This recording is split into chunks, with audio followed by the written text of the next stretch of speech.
Hello, everyone. Welcome to Call the Nurse in our first in studio recording with none other than my amazing husband, Dr. Alon Antebi. So, everybody's been wanting me to interview my husband, so we reserved this space just for him. What do you think? Look at this. How amazing is this? Studio looks amazing. I'm actually a little nervous, I'll Oh be my honest. God. Scared. Just we do this all the time. Yeah. I'm just sitting on the couch. Just was like, maybe we need Enzo in here for you to pet and feel a little No, cozy. I'm good. I'm good. You If I okay? can handle the stress of an oar, I think I can handle this That is stress. very Yes. true. Yes. Yeah. And I think people don't get to see you in this realm. So I have a lot of questions that people want me to ask you. Okay. And I remember you, I think we'd been seeing each other a year, and she'd heard about me, whatever. Um, and I remember you wanting me to wanted to introduce the kids to me. It'd been like a year, and I was very set that I wasn't going to introduce you to my daughter until I thought, okay, this guy's like maybe going somewhere. I mean, I used to tell my ex-husband like, oh, I'm just like seeing a doctor. He has an expiration date. Like it's just, I'm kind of like his therapist, and like we go out, we have a good time, and I never in a million years because I didn't want to get married again. I was like, I'm never going through that again because it's like so awful. Like We both said that in we the beginning. we did, yeah, yeah. We had our reservations even, Yeah. as we were about to do it as well. But I remember you wanting me to meet the kids, and I was like, well, okay, but I want to meet your ex-wife first. You're like, what? Yeah. Well, I mean, the fact that you said that, I mean, that just shows the kind of class that you have, right? Because most women were like, screw that bitch. I'm going to meet your kids and blah, blah, blah, blah. But you were like, you know what? I'm going to show her some respect, regardless of what happened in your marriage. And you called her or texted her and you're like, hey, I want to meet your kids. But before I do that, I would like to have kind of like your blessing. Let's go have lunch together. So you literally went out with my ex-wife, or I we did. weren't even fully divorced at the No. time, and I think that went a long way. Yeah, I think it kind of helped set a foundation for, because I just knew that if my ex-husband introduced my daughter to somebody without my knowledge, ultimately, in some ways, it's out of my control. But I thought if somebody showed me that respect, I would want, and the divorce is just painful in general. And I wasn't the cause for your divorce, so I think that helps. I think it would Right. have been different if there was like, cheating with me, and that was not the case, despite some people wanting to make it look that way. That is not what happened. Kind of like the couple that just got busted at the Coldplay. Yes. Oh my Busted. gosh. I know. I know Yeah. that was, yeah, we weren't doing that. Yeah. And that guy I bet is hurting like right now I'm too. sure he's going to lose a lot. Oh yeah. And it Yeah. was very public, very humiliating. But yeah, I wanted to show her some respect. And again, if she was like for 3 years saying, no, I don't want you to meet the kids, I think it would have been very different. But I think me setting a foundation of like, I won't do this if this is just too soon for you, too hard. I think that helped. I mean, your divorce lasted for like 3 years, and there were times I would talk to her. I mean, I was kind of a mediator with the two of you at different points. So, Yes. I mean, there were times that I thought I just wanted to, like, do some bad things. And you would, like, take the phone you from wanted to say me. some bad things. Yeah, Yes. say some bad things, think some bad things. And you would just take the phone and you say, listen, I know what you're trying to get across here, but this is not how you Yeah. say it. Yeah. Because when you're fueled with anger and resentment, it's just, you're not using the filters that you should have when you're trying to Yeah. communicate with Well, and the somebody. kids were, again, preteen, 12, 13. I think Emily was turning 14. And I just thought, whatever you do right now is going to set the foundation for these kids. This is what they're going to remember. They're going to remember how you treated their mother, because that was their primary, time with them. Yeah. They're not going to want to be around you. And then you guys, you went through all of that, right? But I think now watching, it meant a lot to me because Emily texted me the other day and just said, I listened to your the podcast, and just you talking about, the divorce and how different it was. I'm just so proud of the family that we are becoming. And I thought, she's 22 now, and I feel like the decisions, we weren't perfect at it by far. There were things that I probably would have done differently, and then probably we both would have. But at the same time, I feel like those little decisions along the way when they were younger, especially taking the phone from you sometimes, of like, don't do it, I think really helped set a foundation for us as as step parents. I think that really helped. And you've been very tolerant of my friendship with my ex-husband. I know it's not always, it's just different, right? I mean, we're close and Yeah, but you guys were like that before. Right. So who am I to say, hey, you can't see this guy anymore, especially when you have, a daughter that needed extra help, and he was there for her and you. Who am I to say, I'm not the jealous type, and I'm not the controlling type. No, you're not. And I figured, let it be. If he's there to support you and your daughter, then. So we've talked a lot about how neither of us wanted to get married again because we've been through like the worst. How in the world did we do this again? I know I was probably on board before you, but how did you get to the conclusion of, you know what, I think I'm going to do this again? I mean, you'd been through such a nightmare. You swore you would never get married again. Well, I mean, I was still in the nightmare. Yeah. I was still in it. It's not like I got divorced and then we talked about marriage. We were talking about getting married while I still wasn't divorced officially, right? We were still because it was years, yeah, battling back and forth. Well, I think the nightmare for you was money related, right? I mean, just to put it out there. I mean, you were paying a lot of money, enormous amount of money. Yeah, so it's one thing, to gain assets and grow your life with your wife, and you accumulate this and you accumulate that in the practice and everything else, and then lawyers say, you know what, you got to give her half. No problem. She was at the house. Right. She raised the kids. Right. The whole thing, and I was working. That was due hers. That was yeah. In almost 20 years of marriage. So yes. Yeah, no problem with that. But in the state of California, right, when they look at all the money you make, there's this whole formula of how much you have to pay, and that number was extremely painful. I remember your divorce attorney saying you have 3 problems. Yeah. What were those? Yeah, the problem number 1 was I make too much money. And problem number 2 was the same, and problem number 3 was the same. He's like, you're going to pay. Yeah. In California, you're going to pay.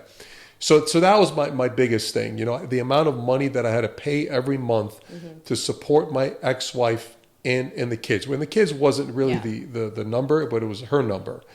And I did. And she had moved on too, and I think that made it a little harder. But we were, but at the same time, I think you were happy too that she found someone as well, and Yeah, guys don't go on their periods, but you knew when I was on my period every month because I have to go to the bank every month. I always knew you would come home in a bad mood. I'm like, it must be like middle of the month when he has to go make a big payment because you were just not. And then I knew we definitely weren't going to talk about getting married during that week because you were just. Yes.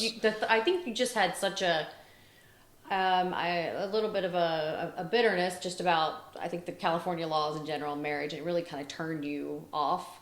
I think you loved me, and, we did decide to move in together, which I said I would never do that as well, especially, I was a good Southern girl. I'm from Arkansas, and you just don't move in with the boyfriend, especially a Jewish one. And especially one that's not officially divorced yet. Yes. So we move into our Chatsworth house, and at the time I knew him like, she does so much for me. I love her to death. I think I'm going to propose to her, right? I'm going to do the proposal thing. But then once I propose to her, hopefully that'll buy me some time until I can get this whole divorce done and kind of figure out where we're at. Well, yeah, obviously we weren't going to get married while you weren't divorced yet. And again, when we say you weren't divorced yet, this was like everybody, she had moved on and was living with somebody else. Like our lives had moved on. It was just at this point a technicality. Paying lawyers and it was a technicality of just ending it. So we weren't like, being all, salacious about it. Yes. I remember we were at we bought that condo in Florida, right? Like in the midst of COVID, actually when COVID started. Yes. And I was even like, do I even buy this thing? Because I thought, the world was coming to an end. It was like literally. Yeah, we didn't know what was going to happen. Yeah, do I sign on the dotted line? Whatever I pay now, it's going to be worth half. Right. Little did we know it almost doubled. But anyway, it was at that condo. I'm like, wouldn't it be great? Because I grew up in South Florida. And in South Florida, there's all these planes that kind of travel on the beach.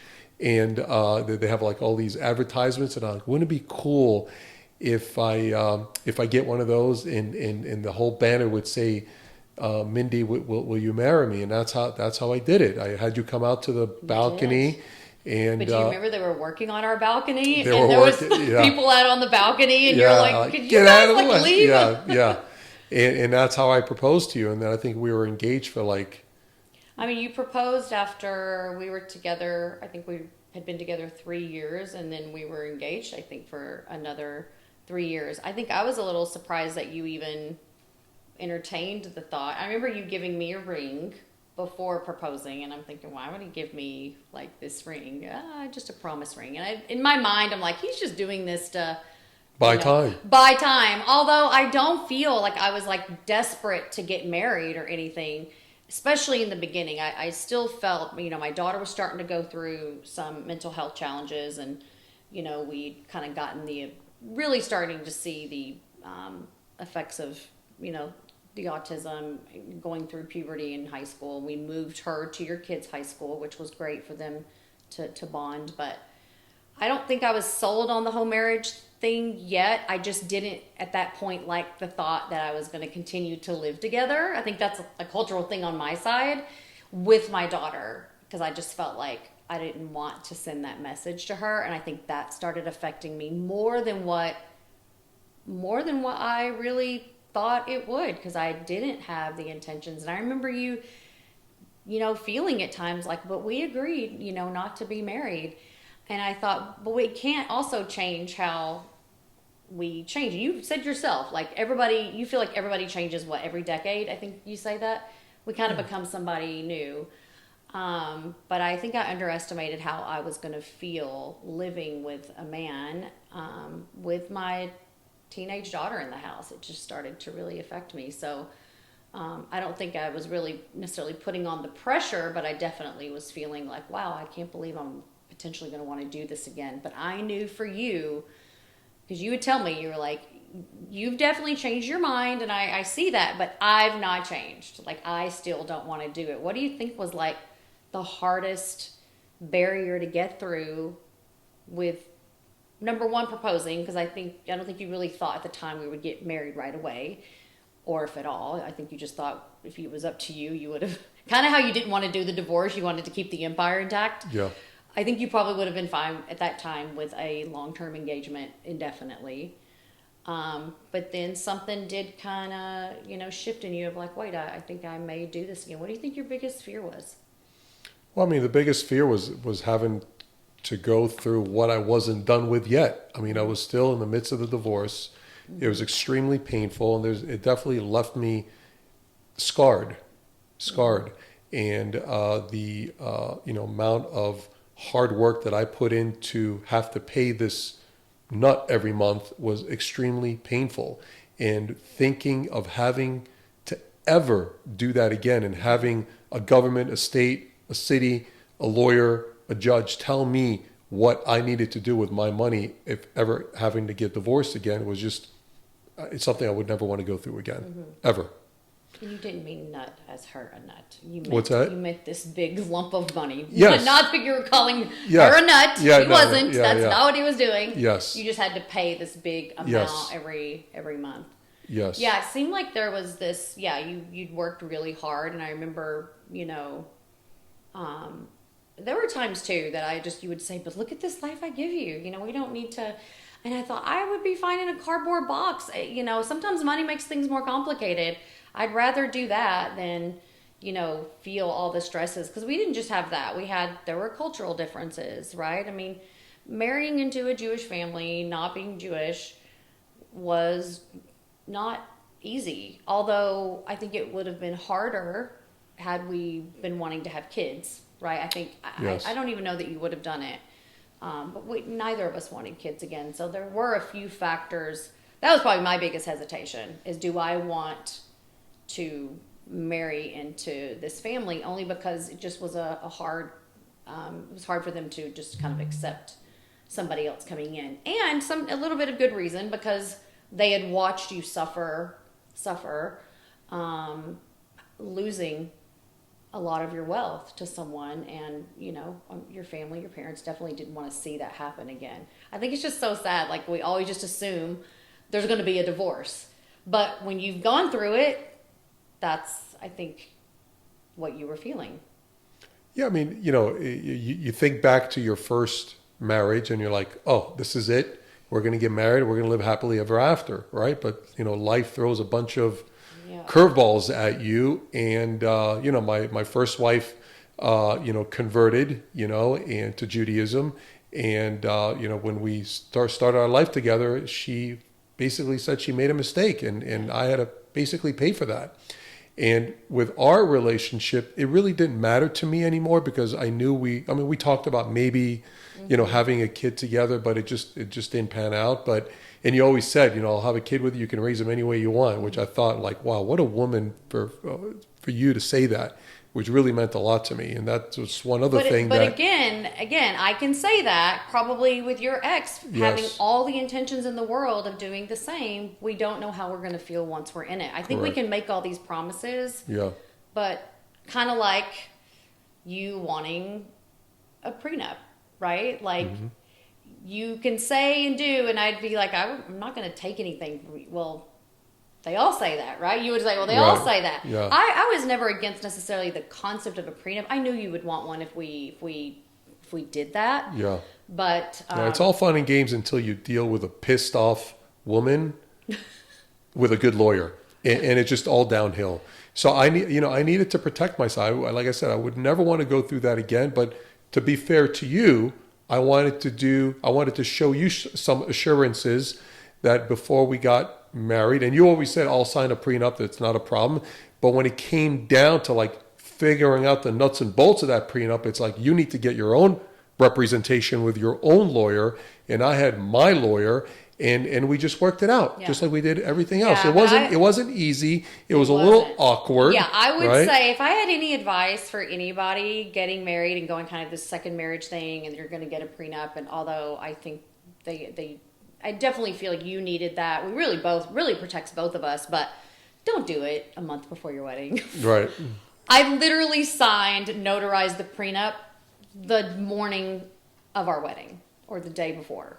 Like, it made it awkward. It made it like we're having to have these kind of difficult. We were literally the day before our wedding finalizing the details of a prenup as we are like trying to have this happy, me getting my dress, this, that, whatever. And I'm thinking, oh my gosh, I'm sitting here like going through all of these different things of when we divorce. Or Yeah, if we the divorce. timing was definitely the timing was not great, but great. it was a necessary. I felt it was a necessary evil that we just needed to get past and just get it over with. Yeah. Well, and again, I had every intention to do it, but once there's these details, of in it and things that were going to make you comfortable, that I was like, wait a second, I don't really feel comfortable with that. And it created some tension. And I do think that we got through it, but it definitely wasn't pretty. I think on the outside, yes, it looks whatever. And we did have the most amazing, beautiful, wedding in our backyard, but there were some moments. I mean, to be quite honest, and only a couple people even know about this, but I mean, I remember you calling me 4 weeks before the wedding and saying, I need to talk to you when I get home. And I thought, oh God, like he never asked to talk to me. Like that just wasn't your, and we had been kind of having some tension, I think, because it's just the prenup talks and all this. And I was feeling this hesitation from you of like, we're planning this wedding. It's 20 people in the backyard. It wasn't this big thing, but I was already feeling from you, like, does he really want to do this? I started just feeling like, I think you're doing this for me. Like, because you knew that I just kind of wanted this, stability, with my daughter there too. And I would tell you, like, if you're having second thoughts, like, just let's talk about it. No, I want to, no, this is something I want to do. Okay, but you know me, I'm very perceptive. Yes. I know you so well. I could tell something was just eating at you. And I thought, has he cheated? Has he done something? What's gone on? And we definitely had gone through our share of issues in the past. But I genuinely, I don't even know if I've told you this. I genuinely thought when you called and said, I want to talk to you later. And then you said, because my mom was staying with us at the time because the wedding was in a few weeks. You said, let's go to the diner down the street. I want to get out of the house. And I'm thinking, okay, now he's really needing to talk to me. But I literally thought that you were gonna tell me like what a jerk you'd been lately, like you haven't been yourself. Because when we met at the diner that night, you held my hand and you were like, "You're the love of my life. I want to spend the rest of my life with you." And I'm like, okay, like, why were you worried? Like, this is what you thought. He's just going to apologize for his behavior and just reaffirm his love for you and how he can't wait to marry you. I mean, literally, as you're talking, at the diner, I was like, this is totally what this is. And I was feeling such relief. And then you were like, but I don't want to be married. And oh my gosh, we are forward to the... Why are you tearing up? I'm not tearing up. You look like you're tearing up. No, I'm not tearing up. What But are you I take it, like I do these days. I take a cold plunge every day, and for health reasons. But that's what I felt like back then. It was like I immersed myself around like just a shell, and I was just so scared to let anybody break it. Yeah. And at the time, even though I was officially divorced, I was officially divorced.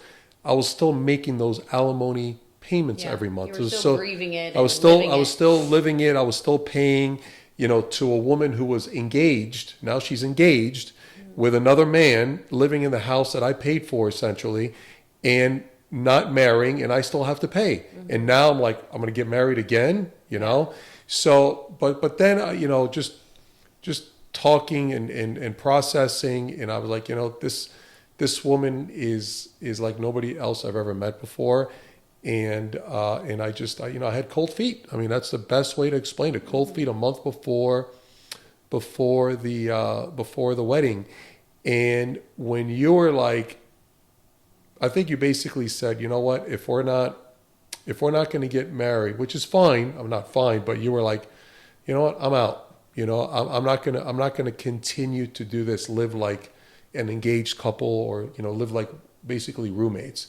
I have too much respect for myself, and I have respect for my daughter, and I want to show her the way it's supposed to be and should be like. And I'm like, wow, she's really willing to just walk away from everything that she was used to, the vacations, the beautiful home, the beautiful car you were driving, all that stuff just didn't mean shit to her. It didn't matter. I'm like, so it's almost like a test for both myself and for you. Yeah. I mean, we didn't know it at the time, you Right. know, and I had talked to my friend, and then you called her and had a little, you were like, she was telling you, like, you need to talk to her, about, we had kind of mutual, shout out to Nicole, who is not only makes us look good, but is a part-time therapist as well. Yeah, I definitely wasn't expecting that conversation, but I think it was probably one of a shifting time, I think, in our relationship, because I was so mad at you, not about the not getting married part. I was so mad because I'd been telling you I'd felt something. I could tell for months something was just not right with you. I was more angry that you hadn't said anything. Like, I knew. And, and then you add, kind of the family dynamics. And I remember us leaving, you were like, but we're gonna stay exactly like we are. Like this doesn't mean that we're not gonna be together, and we're gonna stay exactly, like we are. And I was like, no, like we're not. Like I never wanted to be married again, but I had also never been in a situation to where I'd been with somebody for 6 or 7 years, living with my daughter. Like, I knew that even if you and I weren't gonna stay together, who knows, I may still never want to be married again. But when it came to where we were in our relationship, I just felt like we have teenage kids. I didn't like the way it made me feel anymore. Especially, I think, too, in your culture as well. It's one thing to be the live-in girlfriend, but there is a little bit of a different status with a wife, in kind of your side of the family. And I just felt like I just don't want to feel this way anymore. I don't think it solves everybody's issues. I just definitely didn't think marriage was going to solve everything. But I knew for me, I remember telling you, like, you know, my mom is here and I'll move out this weekend and you don't have to pay me a dime. Because ultimately you were fearful of having to pay again if something were to happen. Sure. And I was like, I'll move out this weekend. Just give me at least a week or two to kind of find a place. And you were like, wait, no, like you don't have to. And I thought, no, I love myself enough to not feel this way, you know, living with you. But I do remember telling you, what are you going to tell Emily and Aiden? That you were too scared to get married because you were afraid to have to pay another woman? Like, is that what you're going to tell your kids? Like, there's nobody that's going to love them the way I do. Like, what are you going to say? I was literally wondering, like, how are we going to present this to, you know, our families? And it was a really painful. And I remember you kind of shifting at that point, like, whoa, wait, nobody's moving out. You know, we're keeping the wedding. I'm like, no, you can't unsay what you just said back then 30 minutes ago. And it even that we started getting, you know, I said, well, you're going to go to therapy then. You're going to go to therapy. And we did. Yeah, we did. Yeah, I wanted you to go alone, and I wanted you to deal with some family dynamic issues. And I needed you to deal with your fear of losing, you know, money again, because I just couldn't do that, you know, anymore. And we did like a intense 3 weeks of therapy that we probably needed for 5 years. Yeah. Because we just both were coming into this relationship with so much, you know, you would, with your divorce and money and then the kids, and then me with my ex-husband. Even though we got along, we have this daughter that has this diagnosis and was struggling. We just were coming in with... Yeah, we're dealing with a lot. We were dealing with a lot. The fact that we got married through that it made the wedding, I think, like so sweet that More day. intense. It was a great celebration. Your vows. Yeah. I'm hoping they weren't ChatGPT, but whatever they were. I don't even know how to use ChatGPT. They were so good, and you teared. I don't think your daughter even said, like, I don't think I'd ever seen Abba cry before. Like, it really added. I don't suggest anybody trying to cancel a wedding 4 weeks before, but it really, I think, shifted us. And you seemed set on marriage after that. Would you agree? After that, it was just all downhill, or uphill, whatever you want to call it. It was just smooth sailing. I knew I made the right decision, and it's been great. Yeah. I mean, you're like my life partner, and you're behind me. You encourage me, and you help me in so many ways I didn't even know I needed. Yeah, you do the same. I mean, you, in a different way. I think we really complement each other. Yeah. I think me being a nurse, I have that kind of soft side, and then you're the surgeon who's really intense, and somehow we're able to, you help me be better, you help me work harder. Even with this podcast, like, I was nervous, and you were like, when are you, like, what are you doing? Like, are you going to start this thing? And I was so anxious, and you were always really encouraging. And then I think on the flip side with you, slowing down, talking to your kids, you know, being with your family, call your mom, you know. Yeah, try to be more emotionally present. Yes. I would say you're doing Yeah. a really good job. But we did it. We got married. Best decision I think we've done by far. And that is how we changed our minds. Yes. Don't forget to go follow Call the Nurse podcast on all social media platforms.